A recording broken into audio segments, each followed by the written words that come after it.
Well, the Chancellor of the Exchequer has spoken. You've got to budget, fudge it, and begrudge it.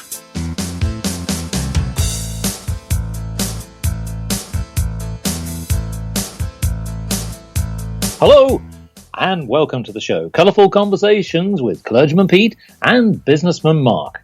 Well, Philip Hammond has delivered his second budget as Chancellor. Some people believe that actually the grey man has delivered a grey future. Yes. What does that really mean to you, listeners? Well, with me today is Clergyman Pete. Now, I did look through the budget, Clergyman Pete, and I must say that whilst there are some good points, I'm a little bit worried as a citizen of the United Kingdom. Where do you stand on the matter? Well, let's just give my outline point here, my outline view here.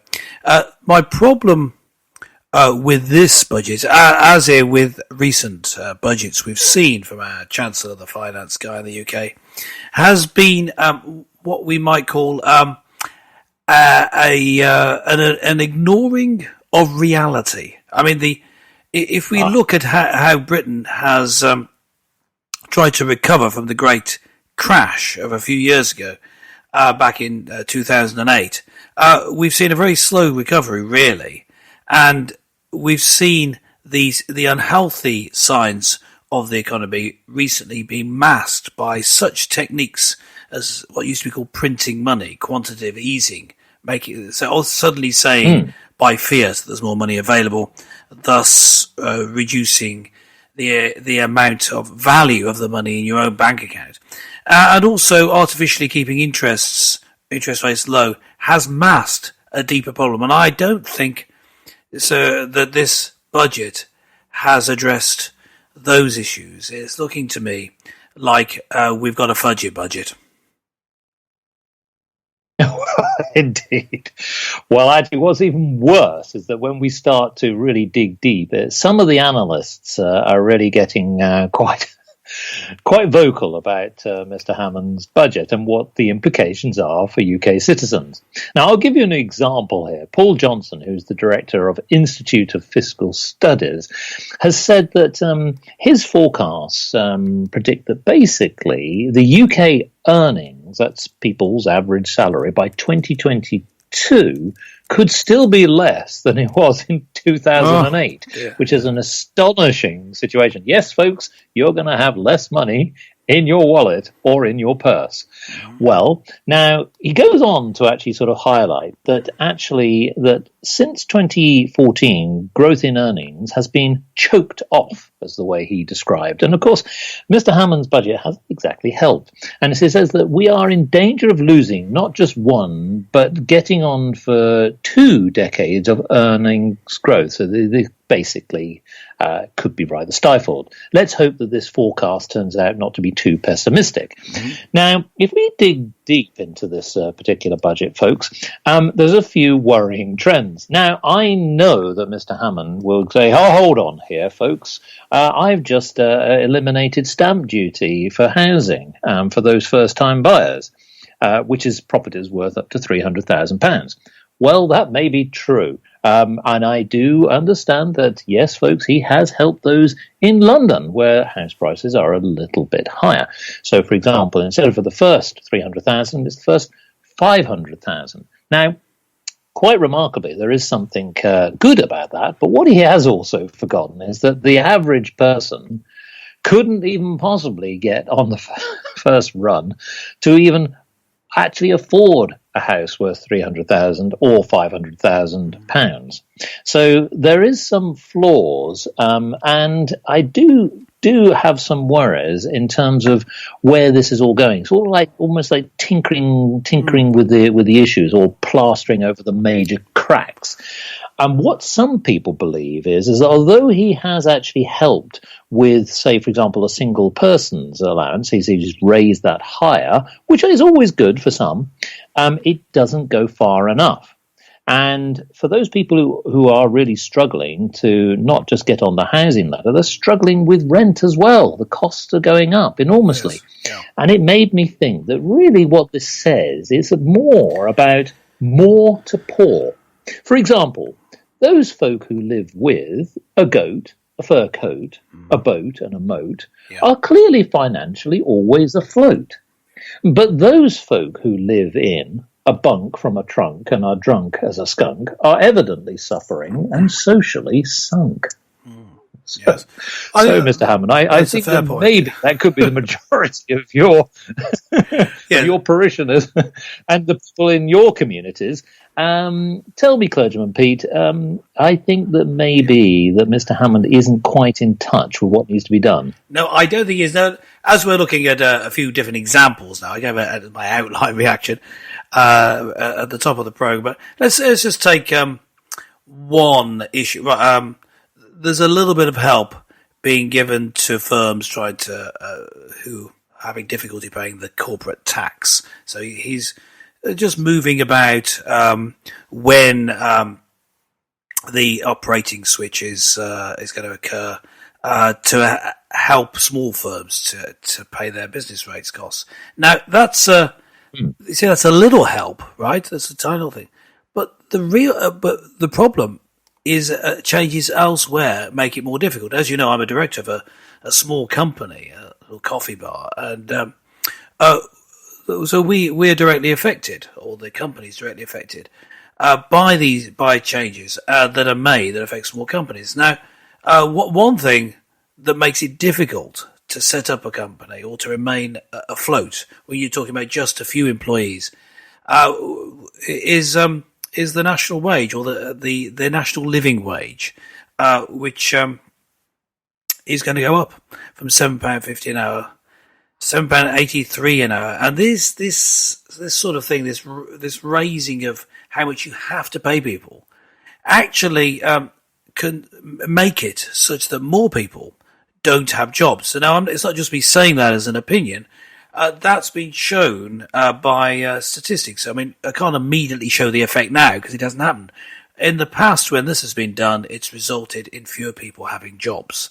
So you don't necessarily measure the number of unemployed. The number of jobs being created goes down. So this is a big mistake anyway for the economy. I don't think there should be a minimum wage, or they're now calling it a living wage. There shouldn't be one. It should be a personal contract between the employer and the employer. Of course, you can have unions involved to help with negotiations, but you shouldn't have a statutory minimum wage or living wage. Just making it harder for small businesses to survive. And if someone's wants to launch a small business, well, they're going to think twice. So I think that's what just taking one small inconsistency, helping small businesses with one hand, not helping small businesses with the other hand, tinkering, as I think you said, as you were talking earlier, tinkering with things, not making the big changes that are needed. No. Well, actually, what's even worse, and we look at the bigger picture, which is the state of the public finances. Now, as it appears, is that the borrowing forecast will fall in real terms in the subsequent 5 years, but projected borrowing has been revised up from what is believed to be 2019 to 2020, 2020 to 21, all the way through to 2022. And there's some real issues here that some analysts believe that actually with the lower forecast for growth, we are also jeopardizing the government's plan to balance the books. These are government figures that are set to try and effectively eradicate debt, pay back any interest, etc. And this is actually really probably compounded by the fact that productivity growth is revised down. Yes. So as a nation, we're just not being as efficient as perhaps we should be. And so ultimately, yes, there is some good signs that in one accountancy level that we are sort of borrowing a little bit less, but the big picture is that we're still in major debt. And one statistic slightly worries me here, which is the debt will peak at 86.5% of GDP this year in 2017. Now, it is due to fall. Now, I know that you'll be pleased by this. Then fall to 86.4. So we'll go from 86.5 to 86.4. Yes, I don't think that's enough, something tells me, which suggests that we're still in a bit of a problem. Now, I know that horrible word has to come into the equation here. I'm sorry to have to say it, folks. Yes, I'm going to say it now, so put your finger in your ears. Brexit. Yeah, I've said it. Sorry. But the fact of the matter is, it's uncertainty in the markets. So if he's putting a budget together, you want the confidence that we can go through all of these negotiations with the European Union, combined with having a solid plan to get rid of debt, put investment in the right place, and give people, as you mentioned, small businesses as well as large, encouraging that growth and putting the investments in the right areas. I don't think enough has been done in education. So I think that this is one thing that has concerned a few people. Schools, quite remarkably, can't seem to attract the right skills into the profession. Now, whether particularly in the STEM subjects, that's the science, technology, engineering, mathematics, etc., those sort of crucial skills are being lost from the talent point of view. And interestingly enough, skills was something that was talked about, not too much in the budget, but it was definitely there as an underlying theme.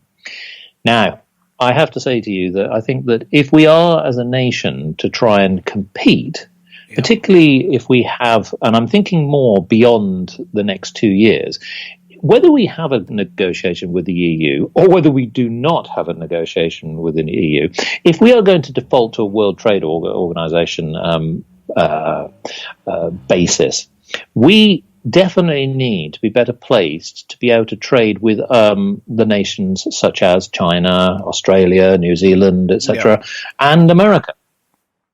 I don't think that we're equipped at this moment in time, and it's slightly worrying. What's your thoughts on the skills subject, about where the investment is going? Well, actually, it's not just where the investment is going. My thoughts are that there's not enough investment. I mean, putting aside putting aside a few billion pounds to prepare for exiting the EU seems like a small amount, especially since the government appears in its negotiating stance to be preparing to give billions and billions and billions to the EU, when really they don't need to. I mean, there are certain legal responsibilities, but they've gone far above that. It's just rather silly, I think. Now, there's another problem though with the predictions that you've been talking about, which is of course the OBR predictions, and the Treasury's basing its forecasts on that. The Office for Budget Responsibilities predictions, and the Treasury is bases its predictions on that. But they've got things so wrong before. You have to say, how exactly accurate are these forecasts? Considering in the past they appeared to have not a clue what was going on. I mean, they didn't spot that we were going to have the crash in 2008. They've made huge mistakes in the past. How are we to trust them now? And particularly, as has been pointed out by Jacob Rees-Mogg, who's a backbencher, but he's often speaking out on financial and also on issues to do with how the government's run. And he read closely these predictions of the future and was looking through them, and he sees them as being rather pessimistic in terms of the predictions of growth. But there's one interesting thing because he's saying they're using the wrong model. Now, I don't know enough about it. I need to do reading up, I guess, to see whether he's correct on that. But he does point out an interesting problem that was made, an interesting mistake. Some people say it's not a mistake, in that in looking forward to the next year, he's saying that the payments next year include a payment of £3.5 million £3.5 billion into the EU. Now, that's after we've left. So obviously, there's some sort of mistake there. So the assumption is being that we leave the EU, but nothing's changed really. There seems to be a problem, and that these contributions towards the EU that that have just been kept in the forecasting as part of their model. They're referred to the amount of money that we're putting in as being from our own resources. Now, I mention that because that's the term that's used now to differentiate what Britain has from what the EU has. But hang on, we will have left by that. So now some people are reading into this and saying, oh, that means there's a plan not to leave the EU, and that's why it's in there. More likely is the explanation that Rees-Mogg himself puts forward, is in that it's a schoolboy error. It's just a silly mistake. But with that sort of silly mistake making its way in, or some sort of Machiavellian conspiracy making its way into predictions, which don't fit into what should be happening with us leaving the EU, are we to trust these predictions? Has it? Well, indeed. Is it all based on either a lie or a mistake? So what we're saying is fudge it on that front. What I'm saying is that I'm not saying that the predictions are completely wrong, as Rees-Mogg is suggesting. What I'm saying is I have to recognise that he's right, that there's a rather simple error in there, or a Machiavellian trick, whichever way you look at it, which means that we can't really trust the predictions entirely. So all that we've said, gentle listener, disregard all that we've just said. Well, I'm just saying that we need to take their predictions somewhat with a pinch of salt, because they've got them terribly wrong in the past, and there are mistakes now. Well, indeed. It seems as though Begrudge and Pete erring on the side, as we posed right at the beginning, and that this is a budget with a fudget. Yes. I would say it's definitely fudget, and definitely begrudge it. And on the basis that we've talked about many analysts, and here's another think tank, which is a company or an organisation called the Resolution Foundation. And they said, based on Mr. Hammond's fair offerings with his budget, that it's now expected to be, for most disposable incomes, £540 lower by 2023. And that is the forecast. Now, eventually, this is based on what they believe is largely as a result of weaker pay growth. Now, the foundation said that the UK is on course for its longest fall in living standards since records began more than 60 years ago, with real disposable incomes now set to fall for 19 successive quarters. Now, this is the bit that I do have to sort of shuffle on, and it concludes by saying, despite high levels of employment in the UK, wage growth has remained stubbornly low. Yes, Mr. Hammond, I think you've been a little bit stubborn with moving on something innovative here. Well, listeners, I'm going to just perhaps summarise here by giving you a piece of advice with a little thought on the Battle of Britain. Don't mention the poor. The nation's future makes grim reading, especially for the poor who need more feeding. The economy is slowing, yet inflation speeding. The balance of payment is rising as debt is exceeding. You might even notice your wallet is bleeding, and government guidance is very misleading. So is the battle for Britain poised for conceding, while everyone else claims they are succeeding? Take the best advice and way of proceeding. Find your passport fast and things you'll be needing, and get your emigration papers and start stampeding. So let's all get off to the borders. Get out while we can. So, listeners, what do you think? Do you have faith in Mr. Hammond and his budget and his plans for the future? Or maybe not. Why not let us know your thoughts? Log on to www.markandpete.com and let us know your thoughts. Yes, fill out the contact form. So join us again next time for more colourful conversations with Clergyman Pete and Businessman Mark. Where's the borders?